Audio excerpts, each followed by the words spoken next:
Eto na mga kapatid, destroyer ng Japan nag-iisang sumugod at talagang mapangahas na pinasok ang Taiwan Strait sa kabila ng maigting na presensya ng Chinese Navy sa lugar. Ano kaya ang tunay na pakay ng warship na ito? Bumaliktad na kaya ang sitwasyon at ang Japan na mismo ang naghahamon sa China ng isang digmaan? Hindi pa rin nagtatapos ang tumitinding tensyon dahil ang malawak na puwersa ng US, Australia at UK pinadala na sa mismong South China Sea. Ano ang dahilan ng kanilang pagsasanib puwersa? Hudyat na ba ito na dapat na tayong maghanda sa isa na namang malawakang digmaan? Samantala, tuloy pa rin ang paghinto ng Amerika sa kanilang foreign military assistance, ngunit ang Pilipinas ay exempted na rito. Nangangahulugan ito na patuloy pa rin makakatanggap ang bansa ng security assistance mula sa US. Bago tayo magpatuloy, para sa mga nais magkaroon ng tuloy-tuloy na update sa ating channel, i-hit nyo lamang po ang all ng ating subscribe button para lagi kayong manonotify sa bawat video na ating ina-upload.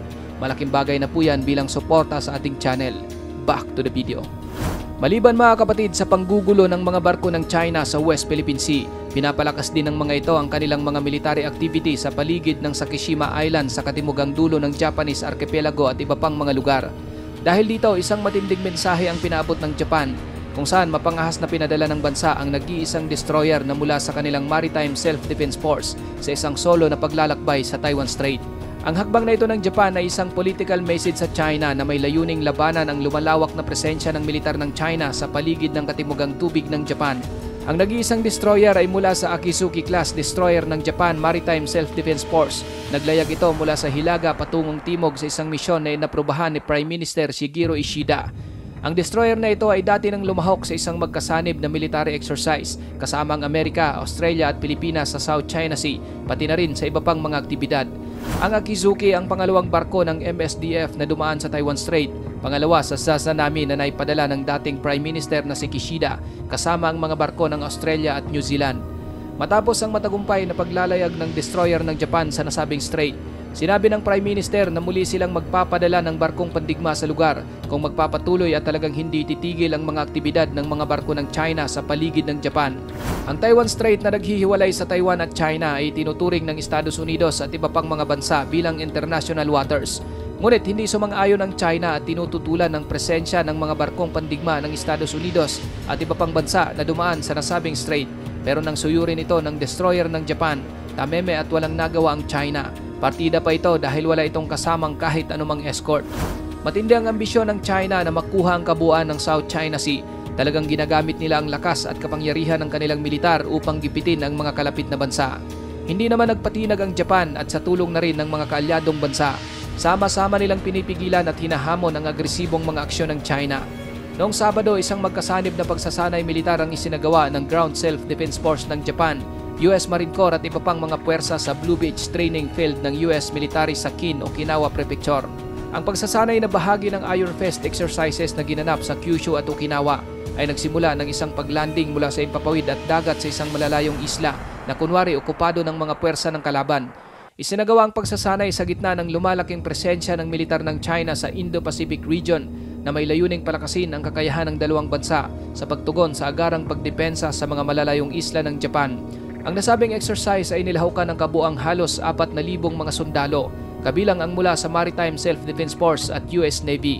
Sa simulated landing, inilunsad ng mga sundalo ang mga rubber raft at amphibious vehicle mula sa mga barko ng Japan at Amerika na nakadeploy malapit sa dalampasigan. Agad namang bumaba ang mga reconnaissance personnel mula sa mga bangka at sasakyan at naghanap ng posisyon sa tabing dagat upang ma-secure ito.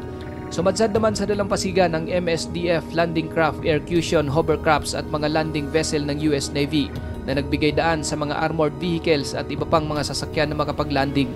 Ayon kay Major General Hajime Kitajimi, ang commander ng GSDF Amphibious Rapid Deployment Brigade, ang pagkakaroon umano ng kakayahan na depensahan ang mga malalayong isla ay magpapahinto sa mga potensyal na kaaway mula sa mga pagsalakay at makakapag-iwas sa digmaan. Ngayon mga kapatid, maliban sa joint military exercise na ito ng Japan at Amerika sa mga isla ng Japan, sanib puwersa ring nagtungo sa South China Sea ang mga tropa ng US Navy, Royal Australian Navy at Royal Navy upang magsagawa ng isang link exercise, isang coordinated maneuvering exercise at iba't ibang pinagsamang operasyon. Talagang nagulantang ang China sa pagsasanay na ito.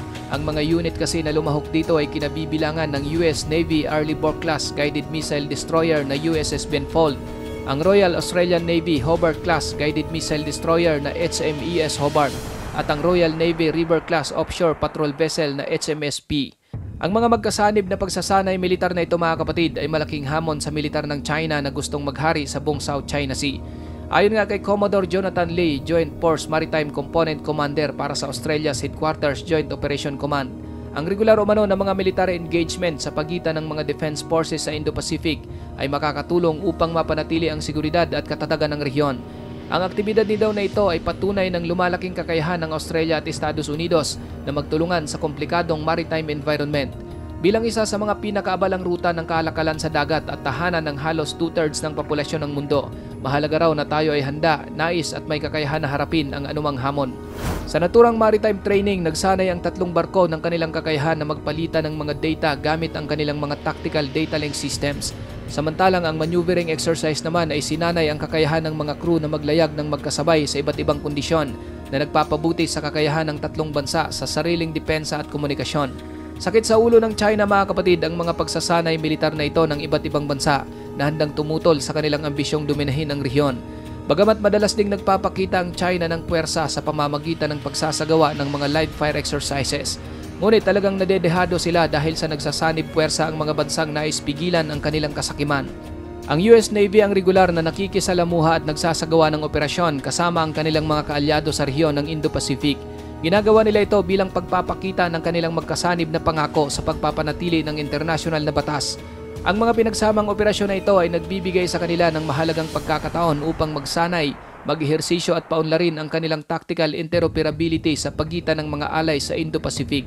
Ang US 7 Fleet naman ang pinakamalaking forward deployed numbered fleet ng US Navy at sila ang regular na nakikipag-ugnayan at nagsasagawa ng operasyon kasama ang kanilang mga kaalyado at kasosyo sa pagpapanatili ng isang malaya at bukas na rehiyon ng Indo-Pacific. Samantala, nagkaroon na ng desisyon ng Amerika na isama nito ang Pilipinas sa pagiging exempted sa mga bansang hindi na makakatanggap ng foreign military assistance na noy inutos ni US President Donald Trump. Ang hakbang na ito ng US mga kapatid ay napakahalaga sa Pilipinas. Muli nitong pinatibay ang pangako ng dalawang bansa sa kanilang kasunduan sa alyansa at ang pagpapalakas ng kooperasyong pangdepensa at interoperability. Ayon sa isang ulat mula sa Reuters, ang Trump administration ay naglabas ng $5.3 billion mula sa mga na-freeze na foreign aid na pangunahing inilaan para sa mga programa sa seguridad at laban sa droga.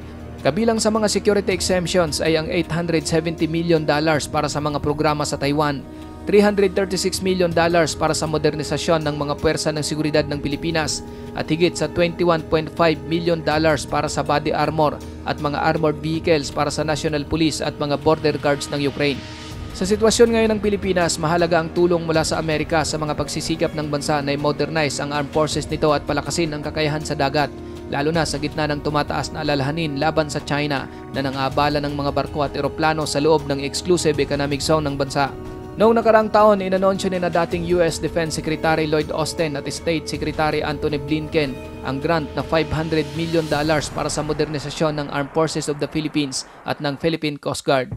Ang mga kaganapang ito mga kapatid ay patunay na ang tensyon sa Indo-Pacific ay patuloy na lumalala at ang mga bansa tulad ng Japan, Estados Unidos at ang kanilang mga kaalyado ay hindi magpapatalo sa mga agresibong hakbang ng China.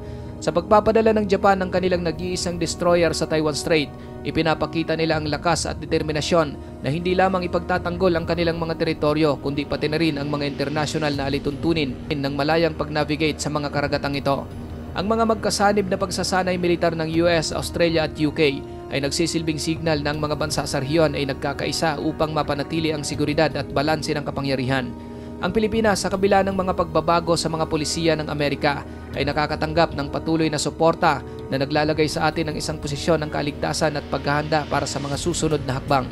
Sa kabila ng lahat ng mga pagsubok, ang mga hakbang ng Japan at mga kaalyado nito ay isang malakas na mensahe sa China na ang kanilang ambisyon ay hindi basta-basta makakamtan. Habang ang mga bansa sa rehiyon ay nagsasanib puwersa, ang kanilang layunin ay hindi lamang ipagtanggol ang kanilang mga sarili, kundi tiyakin ang internasyonal na kaayusan ay mapapalakas at mapoprotektahan. Kaya naman sa kabila ng lumalaking banta, ang pagkakaisa at determinasyon ng mga bansa ay magbibigay pag-asa na magpapatuloy ang pagsusumikap para sa isang mas matatag at mas ligtas na hinaharap. Ikaw kapatid, ano ang masasabi mo sa bidyong ito? Para sa iyong opinyon, i-comment mo na yan sa ating comment section sa ibaba. At kung nagustuhan mo naman ang bidyong ito, paiwan naman ako ng like at pasubscribe na rin sa ating munting channel. Maraming salamat sa panonood hanggang sa susunod na naman nating upload. Peace out!